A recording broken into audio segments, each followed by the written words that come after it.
वो है pre mature ejaculation. बहुत ही कॉमन टॉपिक है, इसलिए क्योंकि हमारी ओपीडी में बहुत मुसलसल ये परसिस्ट कर रहा है, तो उसको ये प्राइमरी इजैकुलेशन का प्रॉब्लम है।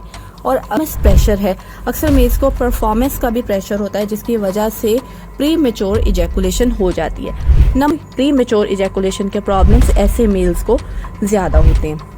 डायग्नोसिस कैसे कर सकते हैं? अगर तो हम इसको प्री मैच्योर इजैकुलेशन का नाम देते हैं। ट्रीटमेंट ऑप्शंस, अब ये बहुत इम्पॉर्टेंट है कि प्री मैच्योर इजैकुलेशन को क्या ट्रीट किया जा सकता है।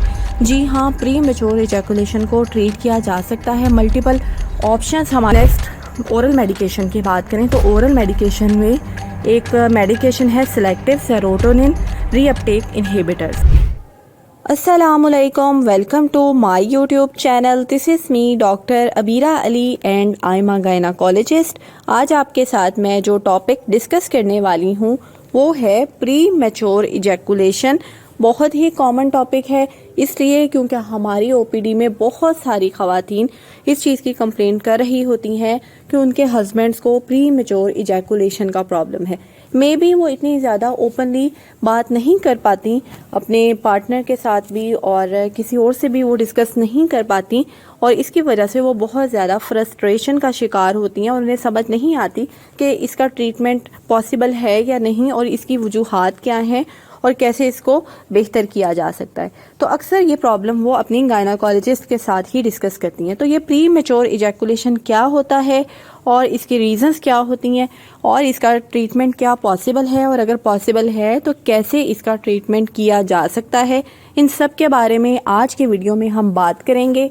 वीडियो कंप्लीट देखिएगा, और अगर आप मेरे चैनल पर नए हैं, चैनल को लाजमी सब्सक्राइब कीजिएगा और बेल आइकन को लाजमी प्रेस कीजिएगा, ताकि ऐसी इंफॉर्मेटिव वीडियोस का नोटिफिकेशन आपको आसानी के साथ मिलता रहे।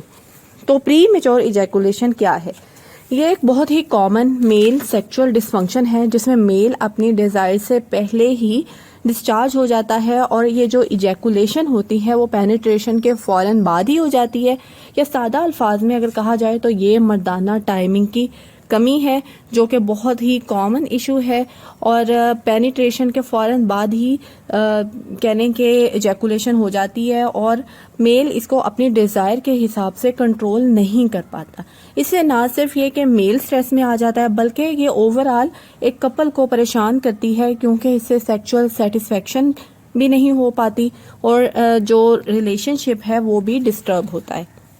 अगर हम प्री मैच्योर इजैकुलेशन की टाइप्स की बात करें तो दो टाइप्स की प्री मैच्योर इजैकुलेशन होती है, जिसमें से एक है लाइफ लॉन्ग या प्राइमरी प्री मैच्योर इजैकुलेशन। अगर किसी मेल को अपने फर्स्ट सेक्सुअल एक्सपीरियंस से ही प्री मैच्योर इजैकुलेशन का मसला है और मुसलसल ये परसिस्ट कर रहा है, तो उसको ये प्राइमरी इजैकुलेशन का प्रॉब्लम है।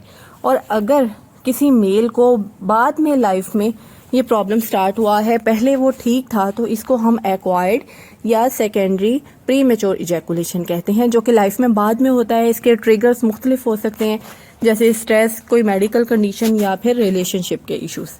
अगर हम प्री मैच्योर इजैकुलेशन के कॉजेज़ की बात करें तो इसमें सबसे पहला और मोस्ट कॉमन कॉज है साइकोलॉजिकल फैक्टर्स।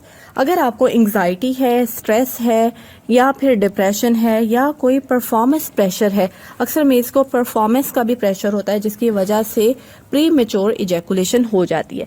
नंबर 2 पर है इसकी जो रीज़न बायोलॉजिकल फैक्टर्स। तो हार्मोनल डिस्टर्बेंस है अगर किसी मेल में, या दिमाग से निकलने वाले न्यूरोट्रांसमीटर्स की कोई एबनॉर्मेलिटी है, या कुछ लोगों में जेनेटिक प्रॉब्लम होती है, जिसकी वजह से प्री मैच्योर इजैकुलेशन हो जाती है और टाइमिंग कम हो जाती है। नंबर 3 पर है मेडिकल कंडीशंस, जैसे कि अगर किसी मेल को प्रोस्टेट की इन्फेक्शन है, या सोजिश है, या फिर थायराइड का प्रॉब्लम है, या फिर इरेक्टाइल डिसफंक्शन है, तो इन प्रॉब्लम्स की वजह से किसी भी मेल को प्री मैच्योर इजैकुलेशन हो सकती है। नंबर 4 पर अगर कोई मेल ड्रग्स यूज़ कर रहा है, अल्कोहल यूज़ कर रहा है, या कोई रिक्रिएशनल ड्रग्स यूज़ कर रहा है जैसे कि मैरिजुआना, तो इसकी वजह से भी प्री मैच्योर इजैकुलेशन हो सकती है। और नंबर 5 पर है कि एज फैक्टर।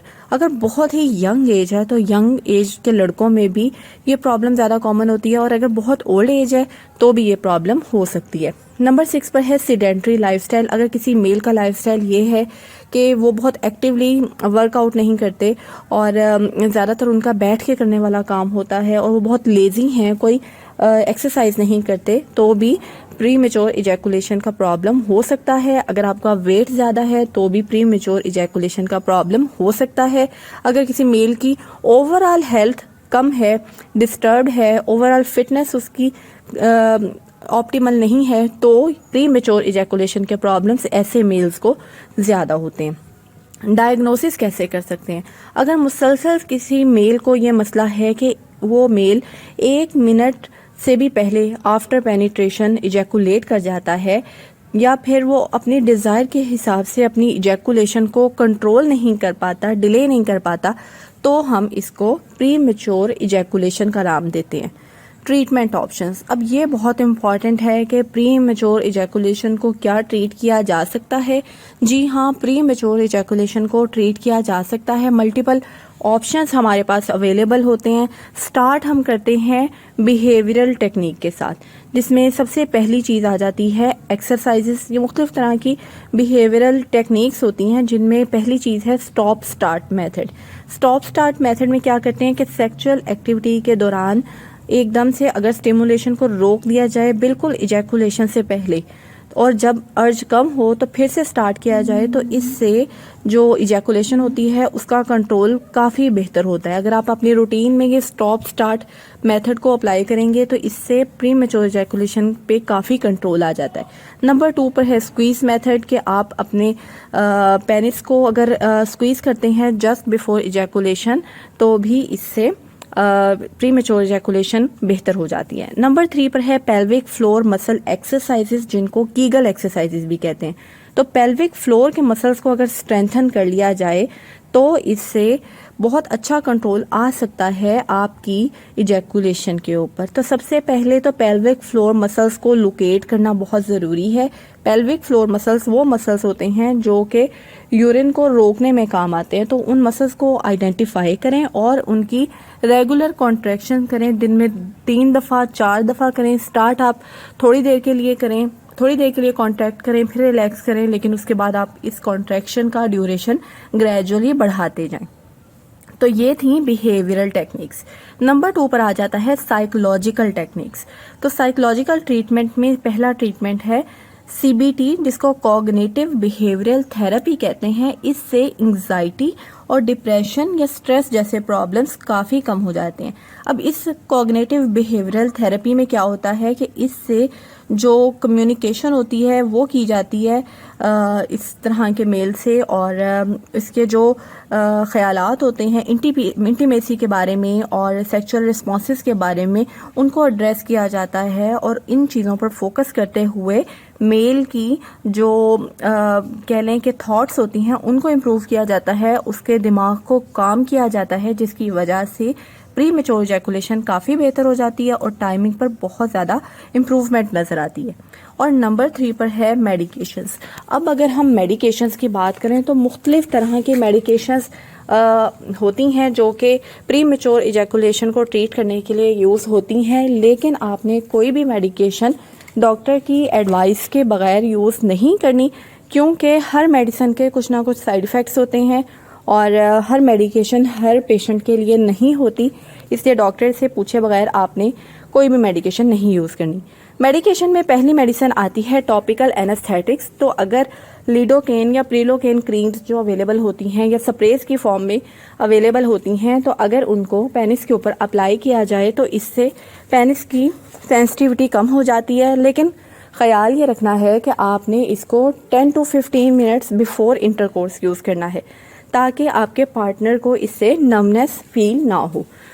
अब अगर हम नेक्स्ट ओरल मेडिकेशन की बात करें तो ओरल मेडिकेशन में एक मेडिकेशन है selective serotonin reuptake inhibitors SSRIs। तो इस मेडिसिन में जैसे कि पैरोक्सिटीन या सेट्रालीन या फ्लूऑक्सीटिन होती है, ये प्री मेच्योर इजैकुलेशन को ट्रीट करती है, इजैकुलेशन को डिले करती है। तो आपने डेली लेनी है या फिर आप इसको इंटरकोर्स से पहले ले सकते हैं। नंबर 3 पर है ट्रेमाडोल, जो कि एक पेन किलर है और ऑफ लेबल ये मिल भी जाती है और इससे इजैकुलेशन डिले हो सकती है, लेकिन इसको लॉन्ग टर्म के लिए यूज़ नहीं किया जा सकता क्योंकि इससे फिर आपकी बॉडी डिपेंडेंट हो जाती है इसको। इसके अलावा एक और मेडिकेशन है फॉस्फोडाइएस्टरेज इनहिबिटर्स, सिल्डेनाफिल जैसे कि साल्ट नेम है और ब्रांड नेम इसका वियाग्रा है, जिसकी वजह से आपकी जो प्री मैच्योर इजैकुलेशन और इरेक्टाइल डिसफंक्शन जैसे प्रॉब्लम्स काफ़ी हद तक बेहतर हो जाते हैं।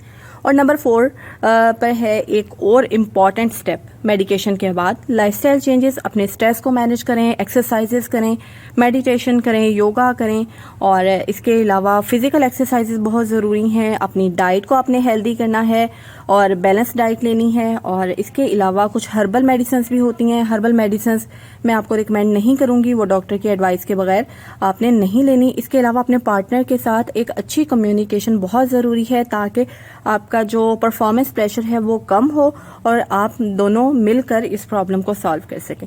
तो अगर आपको भी ये प्रॉब्लम है और आप इससे फाइट कर रहे हैं, आपको समझ नहीं आ रही कि इसको कैसे ट्रीट करना है, तो आप स्क्रीन पर दिए गए नंबर पर मेरे साथ कांटेक्ट कर सकते हैं और इसका ट्रीटमेंट करवा सकते हैं ताकि इसका टाइमली ट्रीटमेंट करके इससे होने वाली एंग्जाइटी से बचा जा सके। अगर आपके माइंड में कोई भी क्वेश्चन है तो आप मुझसे लाजमी कमेंट बॉक्स में पूछिएगा। अपना बहुत सा ख्याल रखिएगा और अगर आपको मेरी आज की वीडियो पसंद आई हो तो इसको लाइक और शेयर ज़रूर कीजिएगा।